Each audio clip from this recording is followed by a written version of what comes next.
자, 그러면 프리쿨링 또는 이제 퍼쿨링이라고 하는 테크닉을 여러분들께 이제 구체적으로 소개를 해드릴 텐데, 우리가 준비 운동이라고 하면 이제 워밍업이죠. 그래서 워밍업의 전제 조건은 몸의 체온이 어느 정도 올라가는 활동을 해야 돼요. 그래서 가벼운 유산소 운동, 또 스트레칭도 열심히 하고 이렇게 해서 평상시 운동 열심히 하실 텐데, 파워쿨링 또는 프리쿨링, 몸을 사전에 차갑게 한다. 개념이 되게 좀 이해가 안 가실 것 같은데, 구체적으로 이제 말씀드리면, 더운 환경에서 운동을 해야 하는 선수들, 그런 선수들이 준비 운동을 하면서 몸을 좀 차갑게 하는 거예요. 그러면 이제 더위에 대한 내성이 증가가 되겠죠. 더위를 견딜 수 있는 힘이 내가 길러질 텐데, 그러한 테크닉을 과학적으로 여러 과학자들이 실험을 통해서 방법 테크닉을 개발을 해놨어요. 지금 보시는 장면은 유럽 프로리그 이제 축구 선수와 사이클리스트들인데, 지금 이렇게 입고 있는 것들이 몸을 차갑게 하는 조끼예요. 그래서 여기 보시면 이렇게 이 조끼 이 좌측 하단 그림에 조끼가 이렇게 조금 밝은색 부분이 안에 젤이 들어가 있어요. 젤, 구슬이 들어가 있는데, 이거를 물에 푹 담그게 되면 어, 아기 소변분 기저귀가 이렇게 불듯이 빵빵하게 부풀어 오릅니다.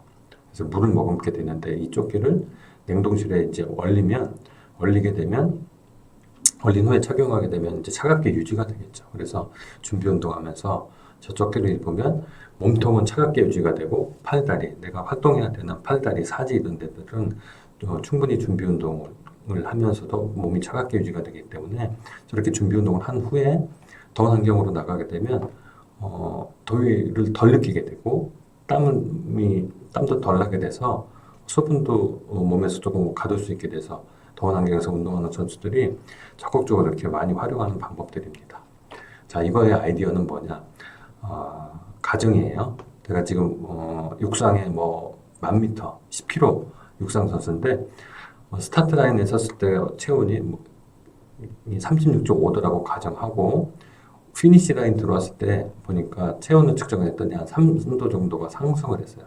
39.5도로 약 3도 정도의 체온 상승이 있었는데, 과학자들이 이 육상 선수의 운동을 더 잘하게 하려면 어떻게 해야 되는지를 여러 가지를 연구를 하다 보니까, 이 선수의 한계 체온은 3도다.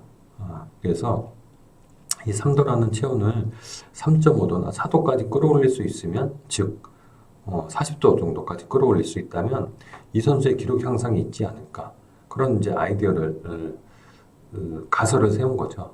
그래서 체온이 지속적으로 올라가는 건 신체에 큰 데미지를 줍니다. 특히 이제 뇌 같은 경우는 열에 취약하기 때문에, 체온이 40도 이상 올라가게 되면 뇌 세포에 좋지 않은 영향을 주게 되는데, 이렇게 체온 상승의 폭을 4도로 늘리기 위해서 더운 39.5도에서 40도로 끌어올리는 게 아니라 시작 온도로 낮추는 거예요. 아까 같은 그렇게 몸을 차갑게 하는 본 운동 들어가기 전에 사전에 차갑게 하는 테크닉을 통해서, 그럼 이제 35.5도로 몸을 차갑게 했어요. 그러면은 4도라는 1도의 여유 온도가 생기게 되죠. 이렇게 했더니 실제로 기록이 향상됐다는 걸 많은 연구를 통해서 과학자들이 알게 되고, 이러한 것들이 현장에서 적용이 되고 있습니다. 자, 이 연구는 제가 아주 오래전 2009년도에 했던 연구인데, 프리쿨링이라고 하는 테크닉을 엘리트 사이클 장거리 선수들에게 이제 적용을 했고, 그렇게 했더니 지칠 때까지 사이클을 타게 했어요. 어떻게 했느냐? 몸을 차갑게 유지도 할 수 있는 이제 냉탕, 보통 일반적인 사우나가 냉탕 온도가 20도에서 22도 정도인데, 17도 정도까지 낮춰서 10분 동안 목까지 담그게 한 후에 운동을 시켰더니, 지칠 때까지 태우는 시간도 늘어났고, 근육 속에서 강한 강도의 훈련을 하면 혈액 속으로 녹아 들어오는 근손상 효소, 이런 것들도 이제 덜 나오게 됐다는 것을 알 수 있어서, 이런 프리쿨링 테크닉이 국내 사이클 선수들에게서도 유효하구나라고 하는 것들을 확인할 수 있었습니다.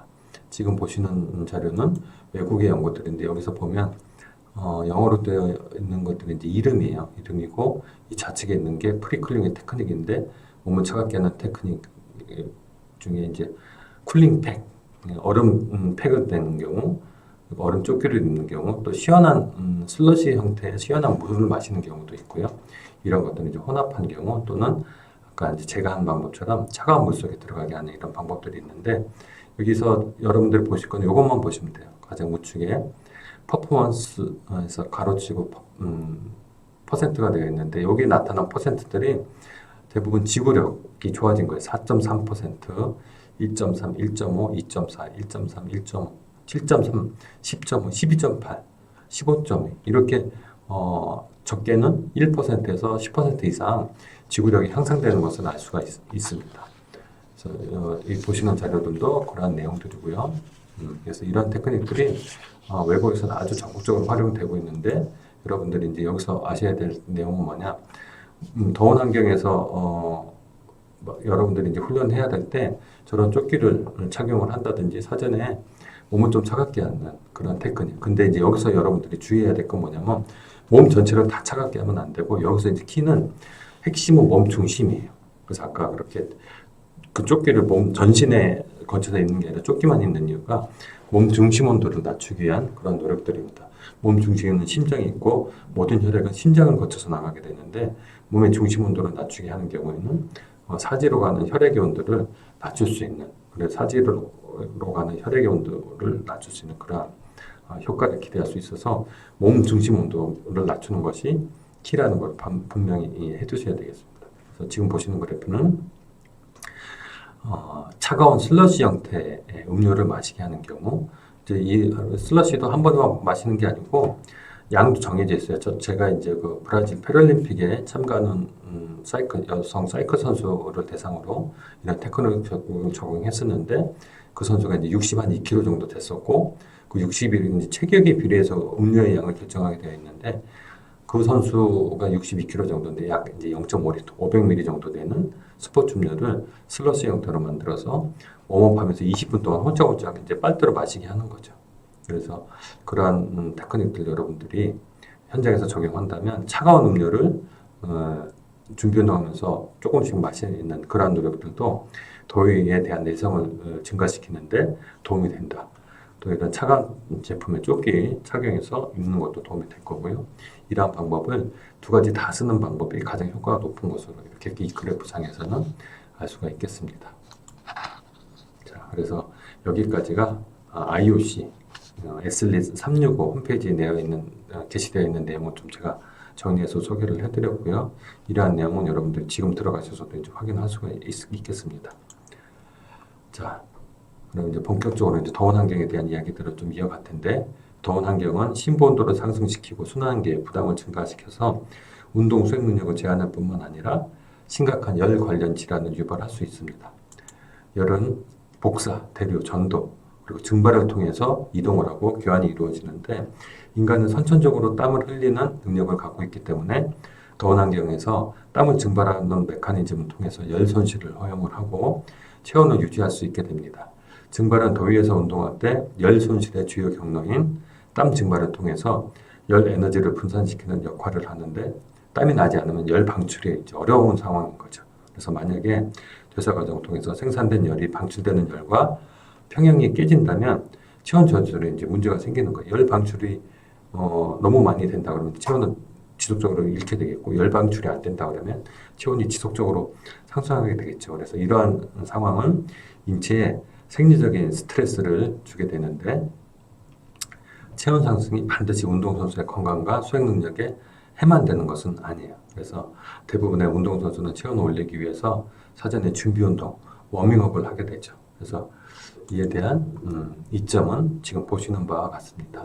그래서 근수축 및 신경전달 속도가 증가가 되고 근육과 관절의 점성과 저항이 감소가 되고 국소 혈관 확장으로 여러 가지 운동에 필요한 또 대사에 필요한 물질들이 빨리 이동을 하게 되고 또 이러한 산물들이 빨리 제거가 된다든지 또 정신 집중력 또 이런 심상 이미지 훈련 능력이 향상된다든지 그래서 열 생산을 통해서 우리가 유익한 급선적인 반응을 기대할 수 있는데 이런 것들을 기대하기 위해서는 준비 운동이 적절해야 되겠다. 운동이 장시간 지속되고 대기 조건이 신체의 항상성 운동 메커니즘을 초과하게 되면 고열이 발생하게 되겠죠. 이 때문에 운동선수는 수행 능력을 제한하는 인체 내 여러 가지 생리적 반응이 발생할 수 있는데 이것들이 질환으로 이어질 수도 있겠습니다. 일정 수준의 근육 온도 상승은 골격근의 무산소적 능력을 향상시키지만 심부운동까지 상승하게 되면 결과적으로 유산소 운동 능력에도 영향을 미치게 됩니다. 이 좌측 그림 보시면 시원한 환경과 더운 환경에서의 운동 수행 능력의 변화를 보고 계신데 볼 수 있는데 심박수, 1회 박출량, 그러니까 심장에서 이제 한 번에 피를 내보내는 능력 이런 것들이 어떤 변화를 나타내는지 이제 파란색 시선과 붉은색 시선으로 비교해서 볼 수 있는데 더운 환경에서는 불리하게 작용하는 것을 우리가 이제 알 수 있습니다. 우측 그림은 아까 이제 더위에 적응하는 것을 열수능이라고 했는데 열수능의 결과를 나타내는 것을 열수능하기 전에 비해서 타임 트라이얼을 이제 주로 이제 사이클이라든지 아니면 육상에서 정해진 거리를 얼마나 빨리 가는지를 이제 기록으로 측정하게 되는 것은 타임 트라이얼이라고 하는데요. 열수능하기 전보다 수능하는 기간이 증가되면 증가될수록 이렇게 기록이 좋아지는 것을 알 수가 있겠습니다. 환경적인 열 스트레스와 신체 활동이 상호작용을 통해서 운동성 열 질환, 영어로 이제 EHI라고 줄여서도 이야기를 하는데 운동성 열 질환의 위험을 증가시키는데 덥고 습한 조건에서 운동할 때 발생할 수 있는 열 관련된 질환, 그러니까 쥐가 난다든지 근경련이라고 하는데 운동성 열 질환, 또 우리가 주의해야 될 것 중에 하나가 이제 저나트륨 혈증이라는 게 있거든요. 이러한 것들이 이렇게 이제 그래프를 통해서 볼 수가 있는데 여러분들이 이제 여기서 이 그림을 통해서 아셔야 될 게 열이 우리 몸에 근육을 일으키게 되고 이런 것들이 더 심한 상태가 되면 열 질환, 정신이 혼미해진다든지 의식을 잃게 된다든지 하는 아주 위급한 상황까지 이제 빠질 수 있게 된다는 것을 여러분들이 꼭 기억을 해야 되겠습니다. 운동성 열 질환에서 가장 심각한 것은 이제 높은 체온, 중추신경계의 기능 장애, 또 장기와 조직 손상을 특징으로 하는 치명적인 상태에 빠질 수 있다는 건데 특히 이제 더운 여름, 우리나라 같이 폭염이 지속되는 시기에 야외 훈련을 한다든지 또는 면역력이 약한 집단에서 주로 관찰되는 TV 같은 데 보면 요즘은 이제 자막으로 그런 안내들이 많이 나오는데 더울 때 보면 물 많이 마시세요. 시원한 곳에 계세요 하면서 TV 하단에 자막으로 이렇게 지나가는 그런 것들이 요즘 우리나라에서도 경고를 이제 많이 하고 있는데 이러한 데서 이제 주의를 주는 게 이제 그 노약자들이죠. 어린 아이들이라든지 연세 드신 분들 이런 노약자들에게 이제 경고를 하는 그런 안내문들을 사인으로 지나가는 걸 볼 수 있는데 이런 거는 다른 거예요. 운동성 열질환은 이제 젊고 건강한 사람들 이 강의를 듣게 되는 여러분들한테도 그러한 똑같은 것들이 나타날 수가 있는 거죠.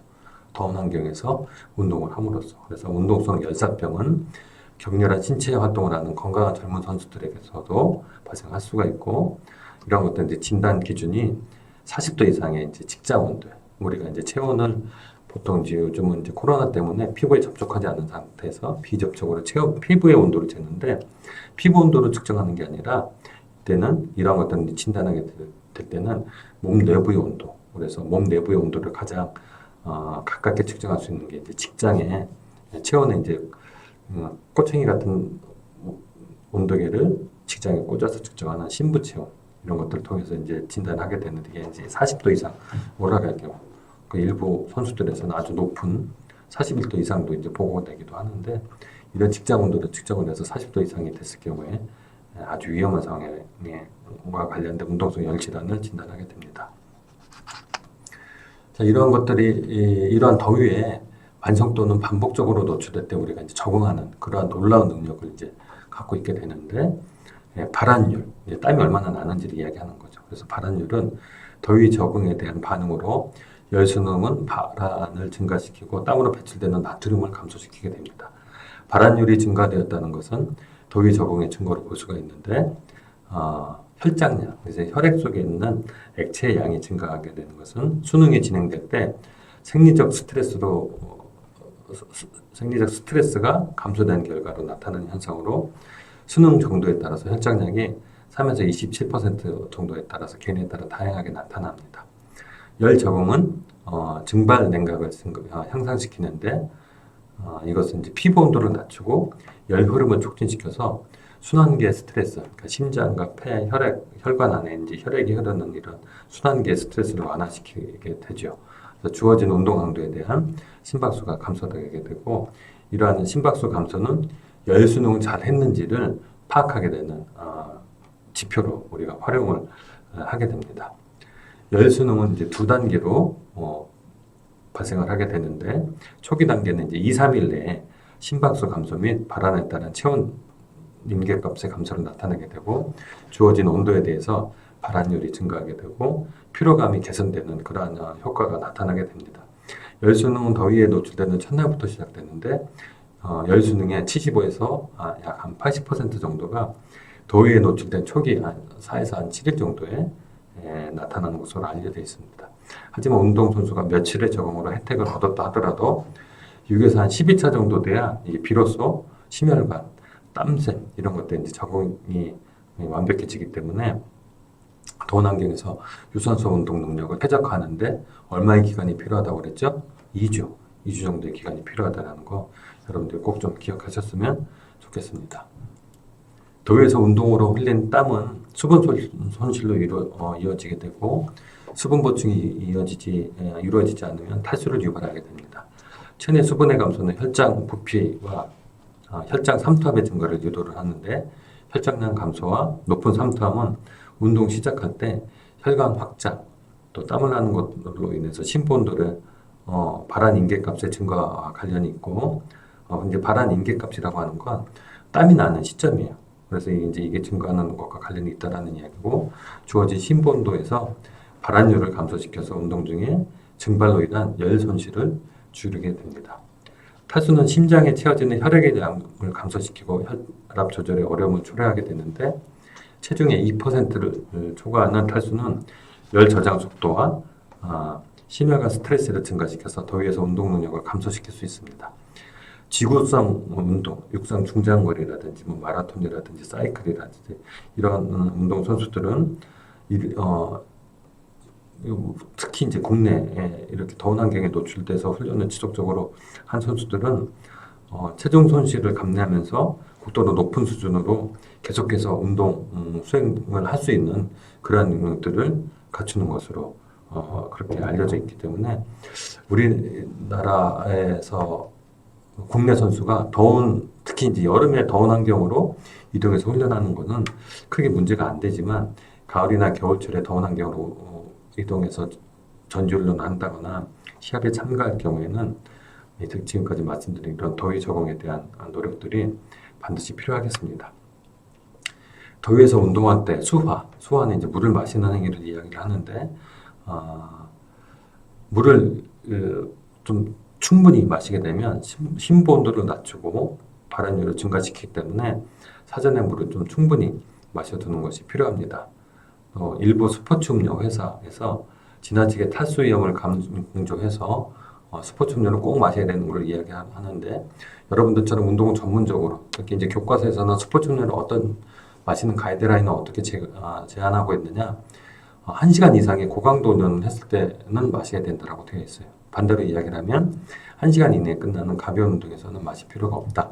하지만 아마 여러분들은 대부분 2시간 이상 고강도 훈련을 하기 때문에 스포츠 음료, 그러니까 체중 조절을 해야 되는 스포츠 음료에도 상당한 양의 칼로리를 갖고 있기 때문에 체온 조절을 해야 되는 그런 선수들, 체중 조절을 해야 되는 선수들에서 일부 스포츠 음료를 지속적으로 많이 마시는 것을 조금 주의하실 필요가 있습니다.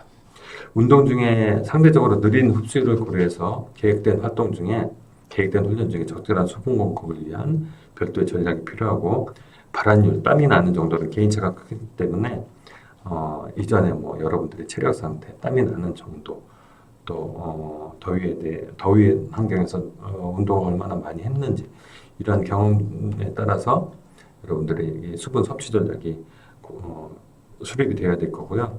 수분의 질도 또 매우 중요해요. 그냥 아무 물이나 마셔서 되는 게 아니라 땀으로 배출되는 전해질이 주로 이제 나트륨이 이제 우리 몸에서 매우 결정적인 역할을 하는데 땀 속에 나트륨 농도가 높고 특히 이제 체격이 크고 땀이 많은 선수일 경우 이제 나트륨이 그만큼 많이 배출되는 걸로 이해를 해야 되는데 그러한 선수들이 땀을 많이 흘렸다 이럴 경우에는 아까 말씀드린 이제 경고 입으로 섭취하는 소금 또 전해질 이런 것들이 많이 고농도로 포함된 이런 것들을 일부러 섭취해야 될 그런 노력들이 필요하겠습니다.